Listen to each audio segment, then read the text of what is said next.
Gunawan Satbor yang sempat viral di dunia maya ditangkap polisi karena diduga melakukan promosi judi online.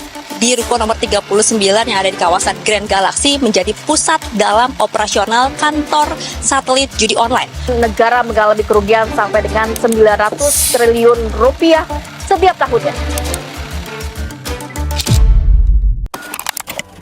Halo warga sipil sekalian, perkenalkan nama gue Ferry Ruandi, warga sipil biasa dengan kehidupan yang biasa-biasa saja. Nah, melalui video ini, gue menyatakan perang terbuka kepada seluruh pihak yang terlibat dalam penyebaran judi online, dari mulai bandar sampai pelakunya, dari mulai influencernya sampai oknum pemerintah yang melindunginya.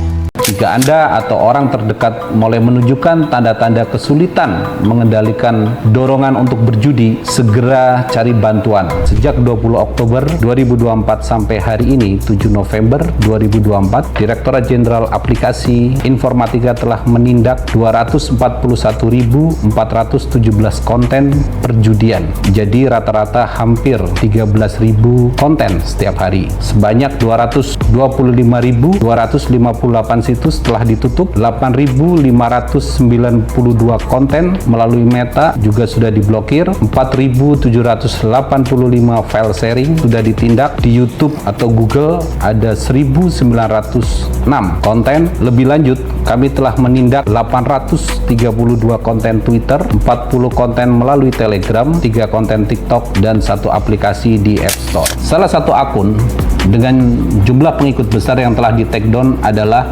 @imsamantha2 dengan 13.000 follower. Akun tersebut menyamar dengan menggunakan konten-konten dengan gambar perempuan yang berpakaian minim, namun profilnya memberikan tautan ke judi online. Selain itu juga ada akun It's Movie Moment dengan pengikut mencapai 133.000 juga berhasil di take down.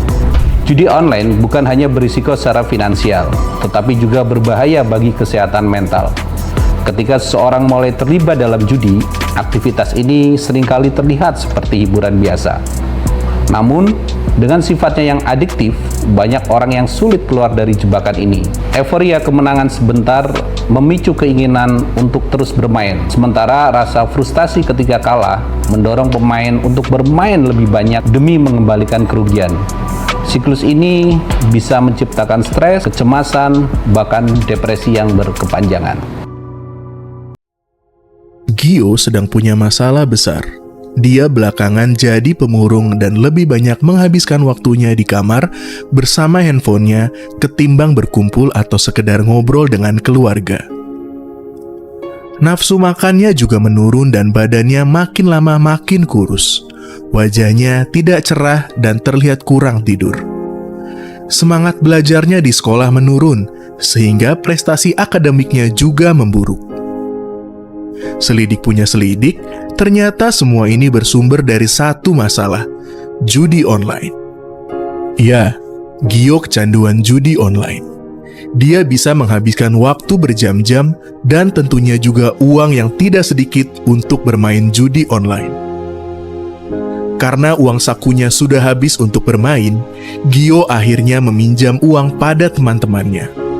Hutangnya makin lama makin menumpuk, dan Gio makin lama makin terpuruk keadaannya. Walau menderita depresi berat karena terjerat hutang, namun Gio masih tetap tidak bisa lepas dari kecanduannya bermain judi online. Dampak buruk judi online sudah cukup jelas seperti yang kita lihat terjadi pada Gio. Masa depan terancam rusak karena terjebak dalam lingkaran judi online yang mengakibatkan turunnya prestasi akademik dan hilangnya semangat untuk mengikuti dan melanjutkan pendidikan. Kesehatan mental dan emosional juga terancam karena kecanduan judi online bisa mengakibatkan stres, kecemasan, bahkan depresi. Dan kecanduan judi online juga bisa merusak hubungan sosial dengan teman dan keluarga. Akibatnya, korban judi online bisa terisolasi dan terpisah dari pergaulan, sehingga semakin memperburuk kondisi mereka. Korban judi online juga bisa terkena dampak jangka panjang yang mempengaruhi masa depan mereka.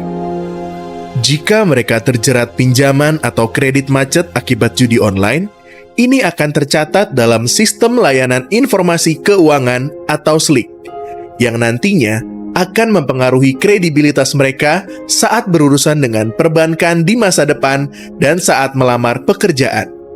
Umumnya, korban judi online seperti Gio awalnya cuma iseng atau coba-coba. Di awal bermain, mereka sering mendapat kesempatan menang, sehingga lama-lama mereka jadi ketagihan bermain karena ingin memenangkan jumlah yang lebih besar lagi.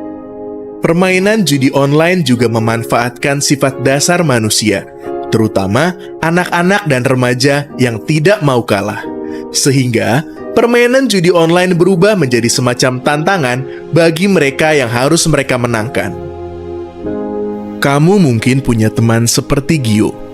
Berdasarkan survei yang dilakukan Asosiasi Penyelenggara Jasa Internet Indonesia atau APJII, di tahun 2023 ada sekitar 15,5 juta penduduk Indonesia yang aktif berjudi secara daring. Data lain menunjukkan bahwa sebagian besar korban judi online atau 84,2% adalah kelompok produktif usia 17 sampai 35 tahun, di mana lebih dari setengahnya berusia di bawah 25 tahun. Selain itu, sebagian besar pelaku judi online juga berasal dari kelompok menengah ke bawah atau 79,3%. Semua data ini menunjukkan bahwa negara kita sudah mengalami kondisi darurat judi online yang harus segera diatasi. Pemerintah sebetulnya telah mengambil berbagai langkah konkret untuk mengatasi masalah ini.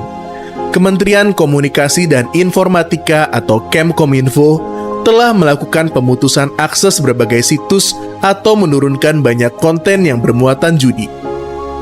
Dari tahun 2018 hingga bulan September 2023, Kemkominfo telah melakukan pemutusan akses situs dan takedown terhadap 938.106 konten judi online yang tersebar pada berbagai situs, platform sharing konten, dan media sosial.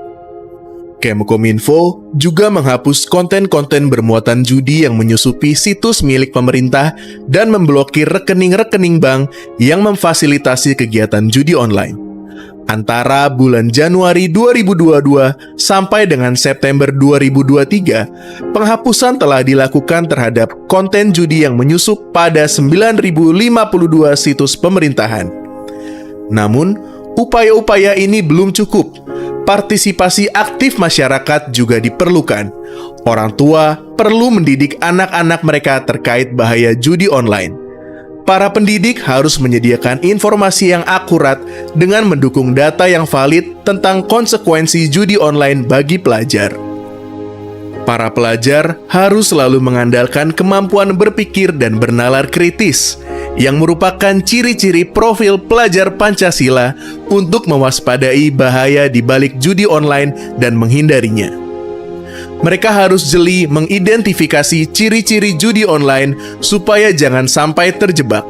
Contohnya, judi online berkedok game online yang ternyata menggunakan mata uang resmi seperti rupiah dalam transaksi di dalam game.